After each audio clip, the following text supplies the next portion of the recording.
విధాత media ప్రేక్షకులకి నమస్కారం. ఉద్యోగము, వ్యాపారము, అభివృద్ధి గురించి జాతక విశ్లేషణ ఎలా ఉంటుంది చూద్దాము. ఒక వ్యక్తి జాతకంలో ఉద్యోగమా లేదా వ్యాపారమా అభివృద్ధి పదంలో ఉండాలి అంటే ఎటువంటి గ్రహ వ్యవస్థ ఉండాలి అనేది పరిశీలిద్దాం. జాతకంలో 6వ స్థానం బలంగా ఉంటే ఆ జాతకుడు ఉద్యోగంలో అభివృద్ధి చెందుతాడు. 6వ స్థానం బలంగా ఉన్నప్పుడు వ్యాపారం చేయడం కన్నా ఉద్యోగం చేయడం ఉత్తమమైనది.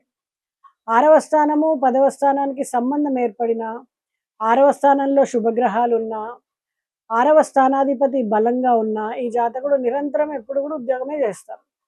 ఆదాయం కంటిన్యూగా ఉంటుంది. 6వ స్థానాధిపతి ఉచ్చస్థితిలో ఉన్నప్పుడు జాతకుడు చదువు పూర్తయిన వెంటనే ఉద్యోగం వస్తుంది.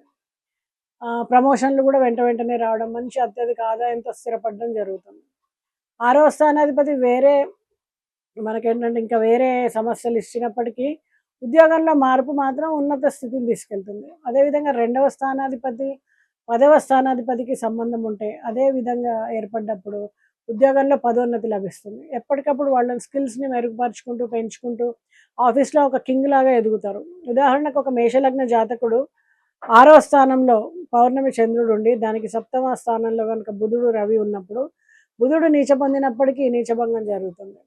పూర్ణచంద్రుడు 6వ స్థానంలో ఉన్న కారణంగా జాతకుడు ఉన్నత ఉద్యోగంలో ఉంటూ ఉద్యోగంలో మంచి స్థాయిని పొందుతాడు.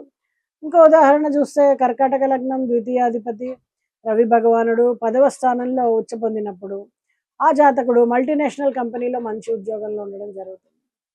6వ స్థానము శత్రు రోగ రుణాలు అనే సమస్య ఇచ్చినప్పటికీ ఉద్యోగంలో మాత్రం ఉన్నత స్థితిని ఇస్తుంది. ఎందుకంటే ఒక స్థానాధిపతి సమస్యలను మాత్రమే ఇస్తారని భావించకూడదు.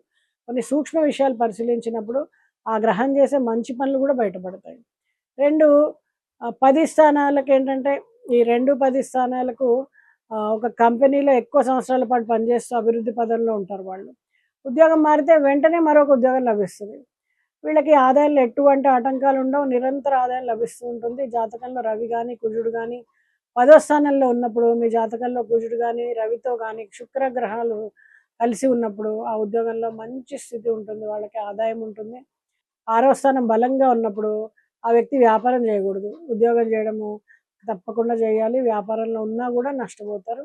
మీ జాతకం వ్యాపారం రాణిస్తుందా, ఉద్యోగం రాణిస్తుందా అనేది పరిశీలించుకుని మంచి మార్గాన్ని ఎంచుకుని దాని ద్వారా జీవితాన్ని సఫలం చేసుకోండి. నమస్తే.